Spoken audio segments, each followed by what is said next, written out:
Keinformasi komoditas harga emas dunia kembali melanjutkan pelemahan dan masih bertahan di dekat level terendah dalam lebih dari 7 bulan. Harga batubara makin tertekan di Rabu waktu setempat, di tengah India akan meningkatkan penggunaan batubara domestik. Sementara harga minyak mentah global lanjut melemah seiring meredanya kekhawatiran gangguan pasokan minyak usai Selat Hormuz mulai beroperasi normal. Harga emas dunia kembali melanjutkan pelemahannya di Kamis pagi waktu Asia dan masih bertahan di dekat level terendah dalam lebih dari 7 bulan. Data perdagangan menunjukkan harga emas spot turun 0,4% di 3.995,89 dolar Amerika per troy ounce.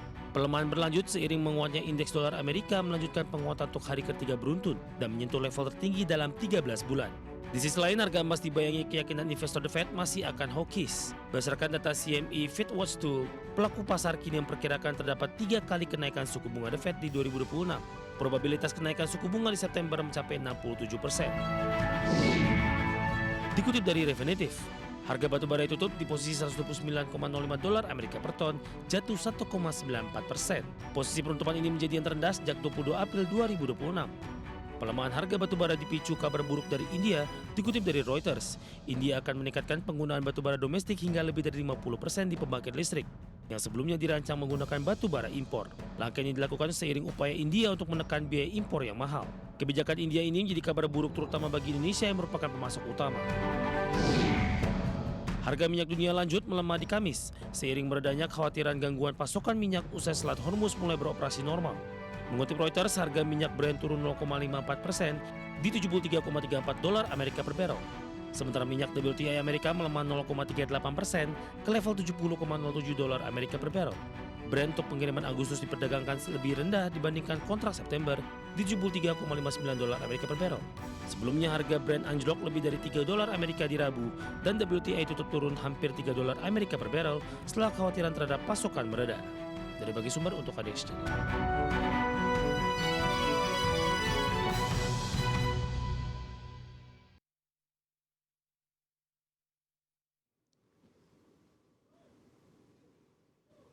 Dan seperti apa update terkini pergerakan harga sejumlah komoditas yang berhasil dihimpun oleh tim redaksi kami? Dapat Anda saksikan grafis di layar televisi Anda pemirsa, di mana minyak WTI melemah di 0,92% di 69,71 dolar Amerika per barrel. Nikel menguat di 0,35% di 16.854 dolar Amerika per metrik ton. Emas melemah di 0,28% di 3.997 dolar Amerika per troy ounce. Sementara CPO kontrak September 2026 melemah cukup dalam di 1,67% di 4.557 ringgit Malaysia per tonnya.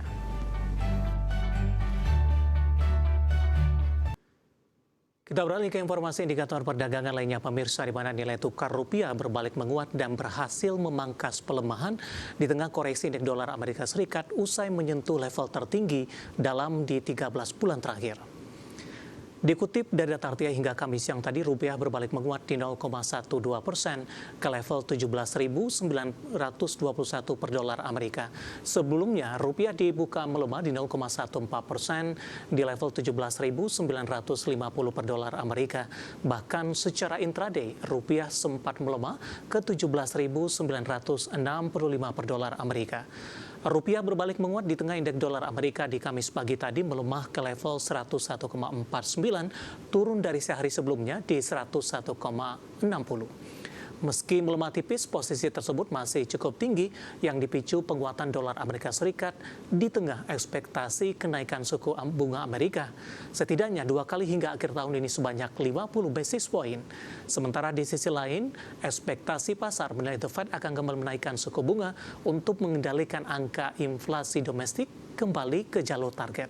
Sementara dari sisi domestik, pembalikan arah rupiah sejalan dengan pergerakan indeks harga saham gabungan di sesi pertama Kamis berbalik menguat signifikan di 2,69% di level 6.000,932 pemirsa, ditopang rebound saham perbankan big cap yang kembali dikoleksi asing saat indeks harga saham gabungan koreksi dalam di Rabu imbas rebalancing indeks MSCI. Kita akan coba update seperti apa pergerakan nilai tukar rupiah. Data yang berhasil dihimpun oleh tim redaksi kami sampai dengan sore hari ini waktu Indonesia Barat. Pergerakan nilai tukar rupiah terhadap dolar Amerika Serikat di Rp17.940 pasca penutupan.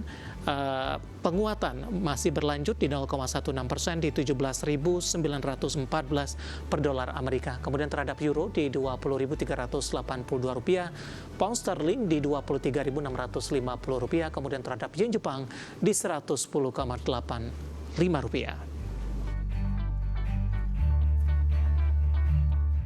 Dan selanjutnya mari kita coba simak beberapa sentimen yang berkembang yang berhasil dihimpun oleh tim redaksi kami dan diproyeksikan akan mempengaruhi pergerakan indeks harga saham gabungan. Dan informasinya apa saja, mari kita coba simak tayangan berikut ini. Dikutip dari Bloomberg, Menteri Luar Negeri Amerika Serikat Marco Rubio menggelar rangkaian pertemuan dengan para pemimpin Uni Emirat Arab dan Kuwait. Langkah diplomatik ini diambil guna meyakinkan kembali para sekutu di kawasan Teluk Persia mengenai kekuatan dan efektivitas kesepakatan damai sementara dengan Iran. Rubio bertemu dengan Presiden Uni Emirat Arab Sheikh Mohammed bin Zayed Al Nahyan di Abu Dhabi sebelum melanjutkan perjalanan ke Kuwait dan pada pagi hari mengakhiri rangkaian kunjungan di Bahrain sebagai bagian dari tur regional yang dilakukan setelah dimulainya negosiasi antara Amerika dan Iran untuk mencapai penyelesaian yang lebih permanen atas perang yang berlangsung hampir 4 bulan. Pertemuan Rubio berlangsung di tengah pekan yang diwarnai berbagai klaim dan bantahan, terutama dari Presiden Amerika Serikat Donald Trump terkait kemajuan negosiasi. Bank Sentral China atau People's Bank of China akan menambah instrumen reverse repo overnight dalam operasi pasar terbuka mulai pekan depan. Langkah ini diambil untuk meningkatkan pengelolaan suku bunga jangka pendek sekaligus memastikan kecukupan likuiditas di sistem perbankan. Dikutip dari Reuters, dalam pernyataan yang dirilis, PBOC menyatakan operasi reverse repo baru tersebut akan dilakukan di 29 dan 30 Juni melalui mekanisme penawaran kuantitas dengan suku bunga tetap. Reverse repo merupakan instrumen yang digunakan bank sentral untuk menyuntikkan dana ke sistem keuangan dengan membeli surat berharga dari lembaga keuangan dan menjualnya kembali pada waktu yang telah ditentukan. Berdasarkan IMD World Competitiveness Ranking 2026, Indonesia menempati peringkat ke-58 dari 70 negara dan ekonomi yang dinilai. Posisi tersebut turun dibandingkan tahun sebelumnya di peringkat ke-40. Data tersebut berasal dari IMD World Competitiveness Yearbook 2026 yang dipublikasikan di Juni 2026 oleh IMD World Competitiveness Center Swiss. Penurunan daya saing Indonesia terutama dipengaruhi faktor melemahnya efisiensi bisnis dengan penurunan peringkat dari posisi 38 dunia dari peringkat ke-23 dunia. Faktor melemahnya infrastruktur turun ke 58 dari sebelumnya peringkat 52. Meski demikian, Indonesia masih memiliki beberapa indikator yang tergolong kompetitif. Di antaranya indikator harga peringkat 10 dunia, perpajakan peringkat 12, pasar tenaga kerja peringkat 21, dan ekonomi domestik di peringkat 24. Dari bagi sumber untuk ADX Channel.